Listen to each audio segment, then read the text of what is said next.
দিন খারাপ। অতীত থেকে শিক্ষা নিতে হয়, অতীত থেকে শিক্ষা নিতে হয়। প্রিয় ভাইয়েরা আমার, নেতা কর্মীদেরকে পা ধরে বলে গেলাম, আল্লাহর কোরআন খোলো, সূরার নাম বনী ইসরাইল, আয়াত নম্বর ৭১। যাও যাও বাসায় যাও, মোবাইল চালান বাদ দাও, গেম খেলা বাদ দাও। মোবাইলের মধ্যে নেতা কর্মীরা গেম খেলে টাকা কামাও। কথা বল না। কোন একজন নেতার দরবারে আমি গেলাম, নাম বললে চিনে ফেলবেন, নাম বললে চিনে ফেলবেন, এই উপজেলার মানুষ। আমি তার দরবারে গেলাম কোনো একটা কাজের জন্য। ওই মহান ব্যক্তিটা আমার দিকে একটা বার তাকাইল না। আমি মানুষ নাকি গরু, হিরো আলম নাকি অন্য কেউ? মনে হলো আমার চেহারার মধ্যে কুষ্ঠরোগ। দেখে না চিনতে করলাম ঘটনা কি, মানুষ মোবাইল চালায় এমন করে, কথা কন না কেন, মানুষ মোবাইল চালায় লম্বা করে, আর উনি মোবাইল চালাচ্ছে এমন করে। আমার সন্দেহ হলো এই মহান নেতা মনে হয় কাম বানাচ্ছে। এরপরে মাথা খারাপ করলাম, যে কোনো একটা ওসিলায় দাঁড়িয়ে গেলাম। দাঁড়িয়ে দেখে ভদ্র মোবাইলের মধ্যে জুয়ার বুট লাগাইয়া গেম খেলতেছে। যেই নেতা সরকারি চেয়ার পাওয়ার পর, যেই নেতা ক্ষমতা পাওয়ার পর পবিত্র চেয়ারে বসে তাস খেলবে, পবিত্র চেয়ারে বসে গো আপনারা গেম খেলে টাকা ইনকাম করবে, জুয়া খেলবে। পবিত্র চেয়ারে বসে যায়, জনগণের মাল অবশ্যই মারবে। যার অভ্যাস জুয়া খেলা, যার অভ্যাস মদের জায়গায় যাওয়া, ওর চেয়ে বড় লুচ্চা আর কে হতে পারে? কথা বলো ঠিক না বেঠি? সূরার নাম মাইদা। কি নাম? আর জোরে বলেন কি নাম? সূরার নাম মাইদা, আয়াত নাম্বার 92। সূরার নাম মাইদা, আয়াত নাম্বার 92। আল্লাহ ডাক দিয়ে বললেন দুনিয়ার মানুষদেরকে, তোমরা যদি টাটকা শয়তান দেখতে চাও। কি শয়তান? আরো জোরে বলেন কি শয়তান? কি শয়তান? টাটকা শয়তান, নরম শয়তান নয়, টাটকা শয়তান। ফ্রিজে রাখা শয়তান নয়, টাটকা শয়তান। যদি কেউ দেখতে চাও তাহলে চলে যাও, আল্লাহর কোরআন খোলো, সূরার নাম মায়দা, আয়াত নাম্বার 92। আল্লাহ কি সুন্দর করে ডাক দিয়ে বললেন আয়াতের মধ্যে, রে মদ জুয়া লটারি খেলবে যারা, ওই এলাকার মধ্যে শয়তানের সর্দার হবে তারা।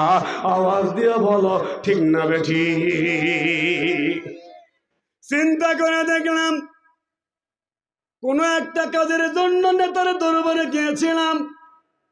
আমি যখন দাঁড়াইলাম, মাথাটা একটু উঁচু করলাম, মোবাইল কেন বাঁকা, দেখি ওই জায়গায় কাম বানাইতেছে। সেই দিন সিদ্ধান্ত নিলাম, এই বাংলার জমিন যদি কেউ নতুন করে সে ঠিক করতে চায়, সোনার বাংলাদেশ থেকে যদি সোনার বাংলা বানাতে চায়, একটাই পথ, একটাই রাস্তা, একটাই উপায়। সব জায়গায় নতুন করে ধোয়া লাগবে। ধোয়ানোর পর সেই জায়গায় আল্লাহর কোরআনের মানুষ বসান লাগবে। আওয়াজ দিয়ে বলো ঠিক না বেঠি? আবার নতুন করে গোসল করাবেন, ওই ব্যক্তিকে বসাবেন। গু গু গু গু যদি আপনার বাংলা কথা, আজকে চাচা আছে ফাটা, রুহুল আমিন চাচা দিবে আমরা বাংলায় কথা। আমি তার ভাতিজা হিসাবে একটু দিয়ে গেলাম। কাঁচা হইলেও গু, শুকনা হইলেও গু। কাঁচা গু নিয়ে আসার পরে যদি উপরে টাঙ্গাইয়া রেখে দাও, কিছুদিন পরে শুকিয়ে যায়। যদি মনে করো আগের মতো আর এটা নেই, ভালো হয়ে গেছে, আবার যদি 2-1 ফোঁটা পানি পায়, আগে যেমন ছিল তার থেকে আরো বেশি চিনসা গন্ধ হবে। আওয়াজ দিয়ে বলো ঠিক না বেঠি? যাকে ভালো মনে করবা, যাকে ভালো মনে করবা, হয়তো মায়ের কাছে বাবার কাছে ময়দানে কাঁদবে, কাঁদিতে বলবে অতীতের সব কথাই ভুলে যাও, আমাকে আর একবার সুযোগ দাও। আর একবার সুযোগ দাও, আমি তোমাদের পাশে দাঁড়াবো, সব সময় সেবা করব। ওই যে মনে রাখবা, কাঁচা গুড় তুলে রাখলে এক ফোঁটা পানি পড়লে আবার আগের মতোই হয়। কথা কও ঠিক না বেঠিক? এ বন্ধুরা, আর যদি ওই ব্যক্তি যদি নতুন করে তওবা করে, নতুন করে ভালো হইয়া নামাজি হইয়া, 5 ওয়াক্ত নামাজি হইয়া আল্লাহর কোরআন নিয়ে যদি একবার ময়দানে চলে আসে, আমি আপনার নিকট বলে গেলাম, ওই ব্যক্তিকে আবার সেই চেয়ারে বসাতে হবে যার মধ্যে আছে কোরআন। সেই ব্যক্তি কখনো করতে পারে না দুনিয়াতে আল্লাহকে অপমান। আওয়াজ দিয়ে বলো ঠিক না বেঠিক? কোরআন আছে যেখানে,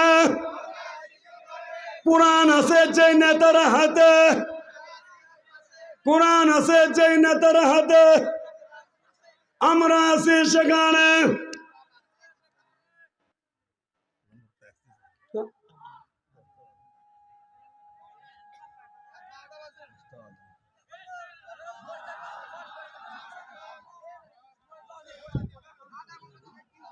লিল্লাহি তাকবীর, লিল্লাহি তাকবীর, লিল্লাহি তাকবীর, নারায়ে তাকবীর, লিল্লাহি তাকবীর।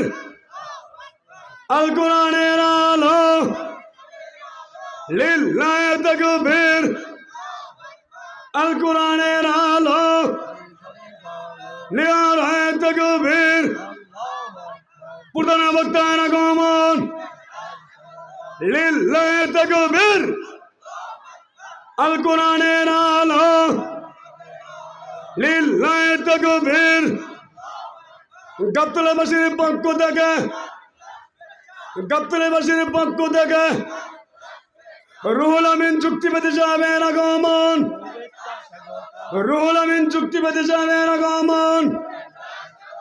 লিল্লাহি তাকবীর, লিল্লাহি তাকবীর।